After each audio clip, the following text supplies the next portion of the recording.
အဲ့တော့ကြောက်ကက်ဆေးတယ်ဆိုတာဘာလဲပေါ့နော်အဲ့အကြောင်းလေးကိုကျွန်တော်ပြောပြပါမယ်အင်္ဂလိပ်လိုတော့ dialysis လုပ်တယ်လို့ခေါ်တယ်ပေါ့အဲ့တော့ကြောက်ကက်ဆေးတယ်ဆိုတာဗျာလိုတိုရှင်းပဲပေါ့နော်ကြောက်ကက်ဆေးတယ်ဆိုတာကျွန်တော်တို့ခန္ဓာကိုယ်မှာကြောက်ကက်ကဒီမကောင်းတဲ့ပေါ့ဗျာအညစ်အကြေးတွေပေါ့စုပ်ပြက်တွေအစိတ်အတောက်တွေပေါ့အဲ့ကောင်တွေကိုစစ်ထုတ်တဲ့ကိစ္စလုပ်တယ်ကြောက်ကက်ကဒါပေမဲ့ကြောက်ကက်ကထိခိုက်သွားတဲ့အခါကျတော့ပျက်စီးသွားတဲ့အခါကျတော့ကြောက်ကက်ကအဲ့ဒီ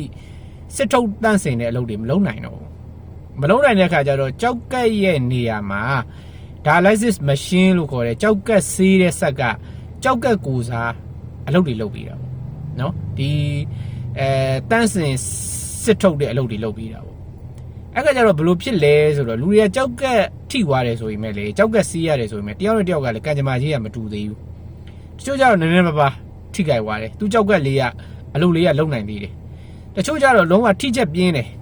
ဘာမှမလုပ်တော့ဘူးကြောက်ကက်ကြီးကအပူကြီးဖြစ်သွားပြီကြောက်ကက်နှစ်ဖက်စလုံးကလုံးဝထိချက်ပြင်းသွားတဲ့လူလည်းရှိတယ်အဲ့တော့တပတ်ကို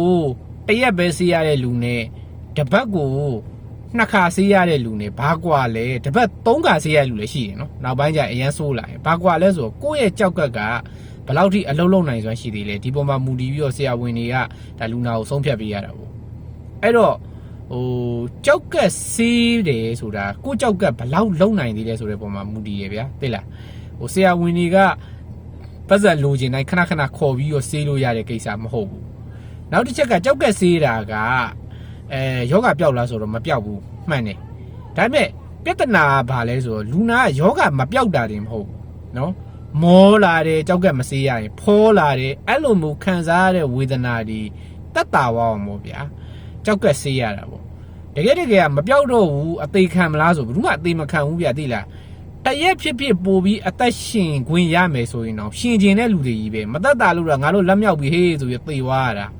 သိလားအဲ့တော့လူနာရဲ့ခံစားနေရတဲ့ဒီ